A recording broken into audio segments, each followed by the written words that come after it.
Alright, today we're going to try and tackle a pretty simple task, but something to give your AMC 258 inline 6 a little bit of a boost.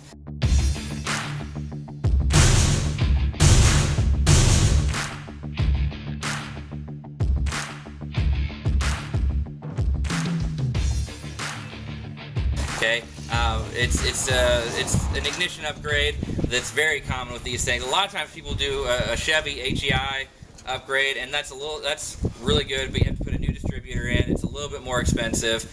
This is you can call it a budget fix. If you bought, I guess, auto parts store brand parts, you probably would do all right on price. I spent a little bit more because I got the BWD stuff, the Borg-Warner distributor cap and the coil, and I did skimp on the spark plug wires and didn't get great spark plugs, but I still ended up spending like $140 ish. I know other people have said they've done it for like $100. So it just depends on the quality of the parts you buy. I've used BWD in the past and I've liked it, so that's why I went with those. So we're going to kind of just go through the process now of doing this TFI conversion. That stands for thick foil ignition. Okay, and that's a Ford product. Again, I said in an earlier video that Ford, these AMC 258s, they were running Ford ignitions already, but they were like the Ford ignitions from the 70s. And in the early 80s, Ford came out with a new style, this thick foil ignition. They came out with this new style in order to have a better efficiency. So this is going to be more efficient. It should do pretty well. So we're going to just kind of go through step by step. What you need when you do this, you need to buy some parts. I bought parts. I told the parts store I had a 1982 F-150 with a 600 inline 6.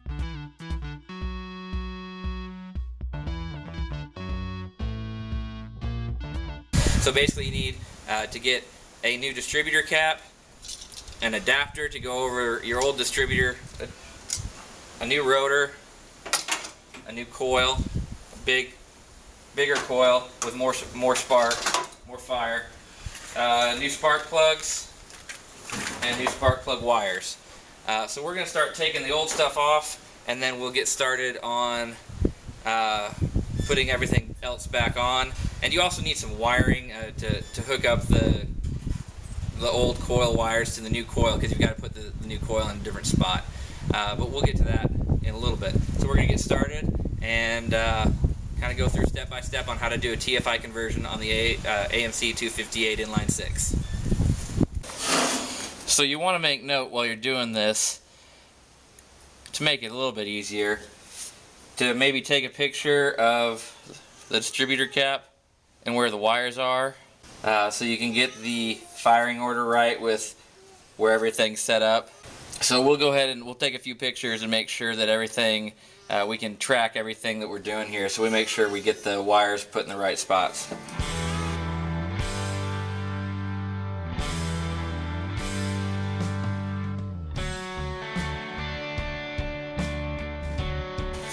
These plugs don't actually look too bad. It recommends changing to a higher rated plug because of the added spark. So I got AMC plugs that match the AMC inline 6, because I didn't get that in the instructions, but it's probably fine. If it doesn't work very well, we'll switch to better plugs. We're gonna go with the plugs we bought for now. I don't know, I bought platinum instead of the bottom of the barrel one, so we'll see. I don't know if they're the same plugs or not. I think the ones I bought are just a step up. These I think are the basic copper plugs, and I got platinum.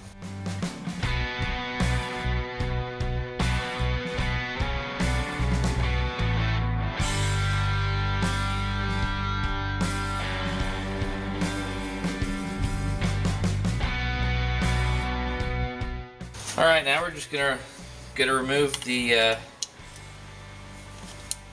distributor cap. Note the position of where the rotor is when we take this off, so when we put the new one back on, we can put it back in the same spot. make sure everything, the timing stays where it is. We'll probably have to adjust the timing just a little bit, but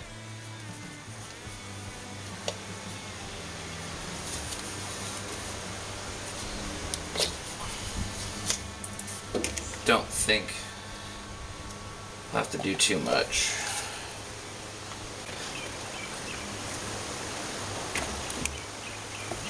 Alright, we'll try and set this down kind of in the same position over here.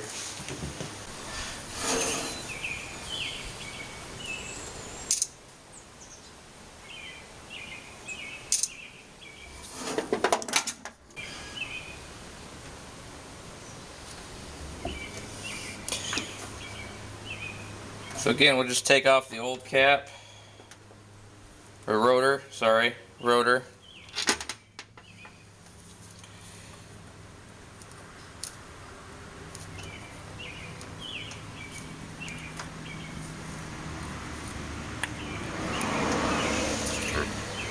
Put the new one on. We'll put our BWD adapter on and it should fit, yep, perfectly down just where the other one was.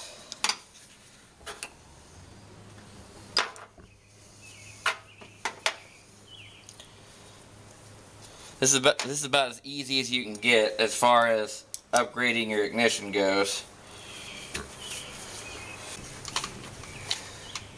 And the rotor's got a little groove in it, so it can only go back in and fit properly in the exact position you took it off in. So as long as we get the spark plug wires hooked back up in the right order, when we hook everything back up, everything should be fine.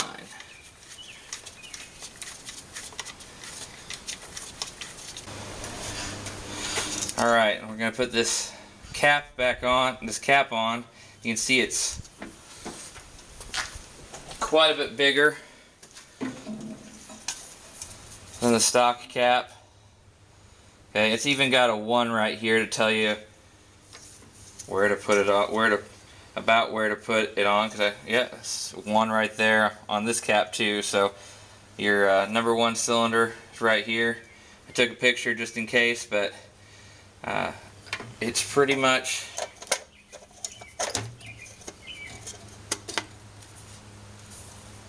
pretty easy. You just put that down and we'll put this other cap.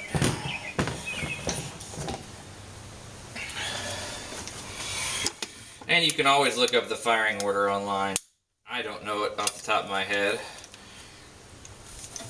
I'll probably have to look at my phone to put these back on, or at least the other.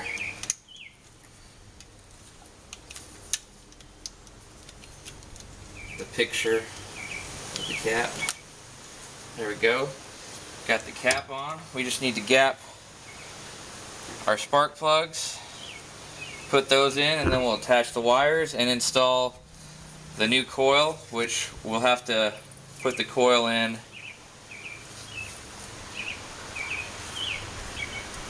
we'll have to bolt that into the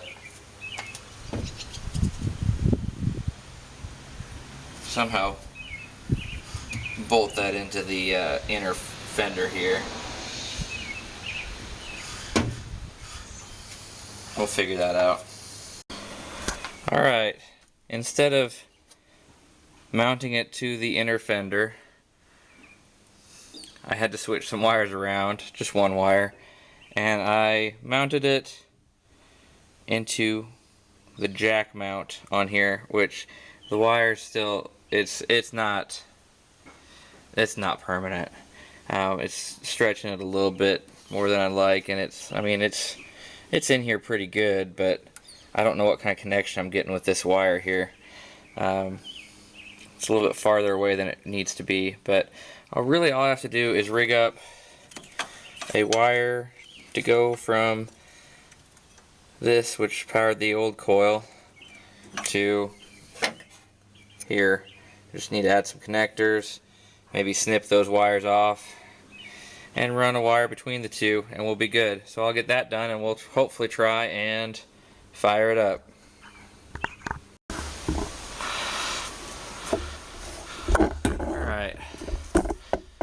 So here we can see my probably fire hazard wiring job. Again, probably just temporary. I'll fix it up nice. Well, I probably won't. It'll probably run it for like 3 years like this. But got everything hooked up. Now we just need to hook up the battery, spray some probably carb spray in there. I haven't checked the oil yet. Don't know that there's gas in it, which probably shouldn't run out of the tank anyway, but I just want to see if it'll start. So we'll run a little bit of carb spray in there, hook up that battery, and see if we can get her to crank over.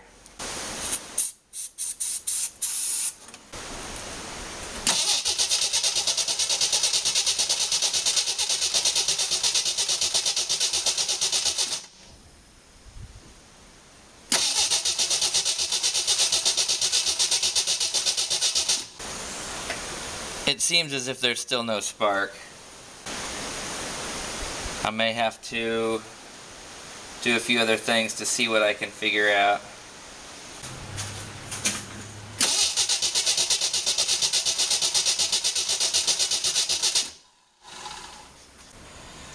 Well, if I can reach, we're going to pull this wire from the coil.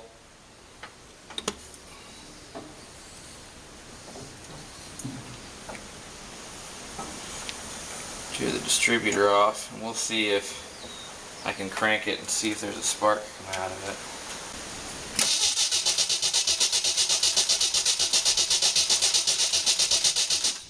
it. There is no spark coming from this coil, so I got something screwed up. Well, we'll have to figure that out at a later date.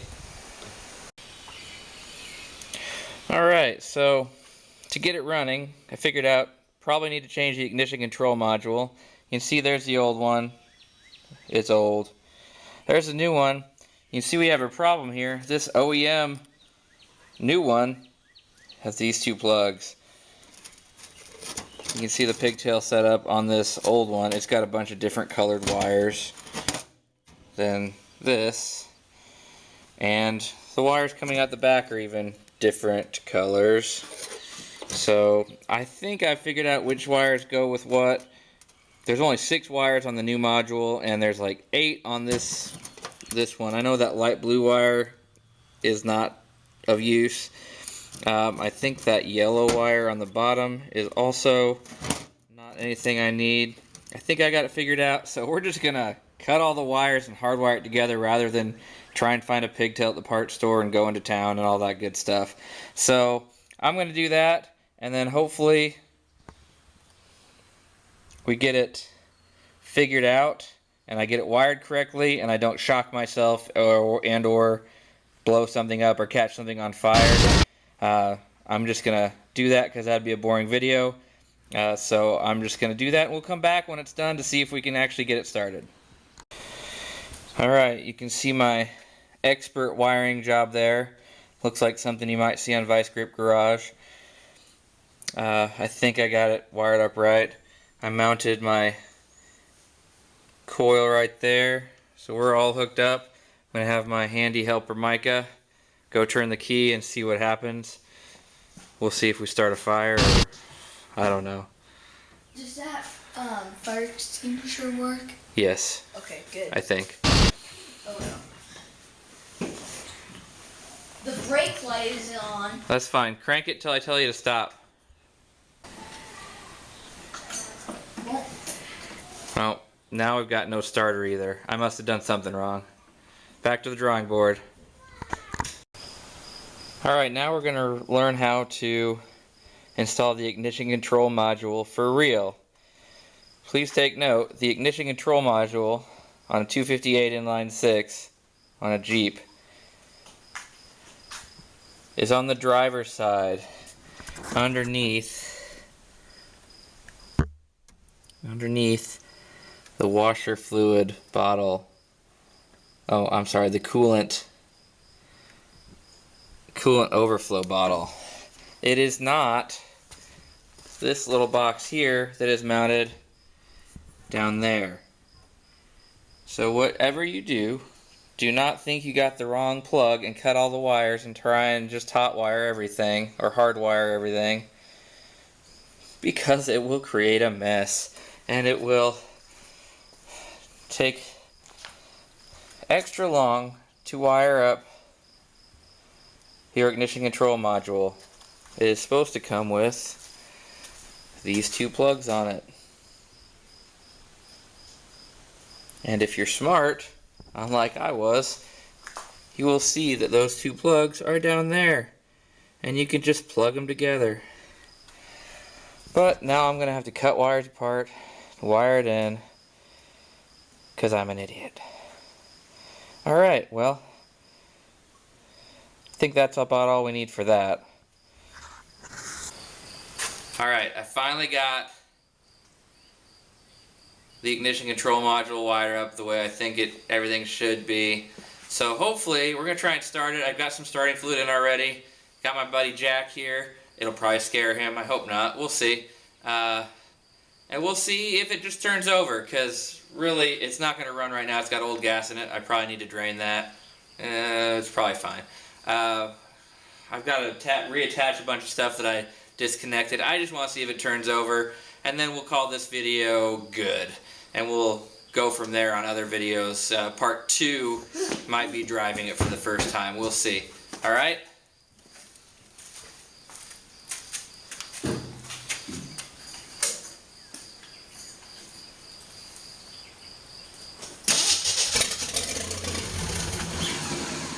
Well, there we go. Fixed it. It turns over. So will it run? Kind of. We'll do more later on. Did it work? Did it work? Yeah.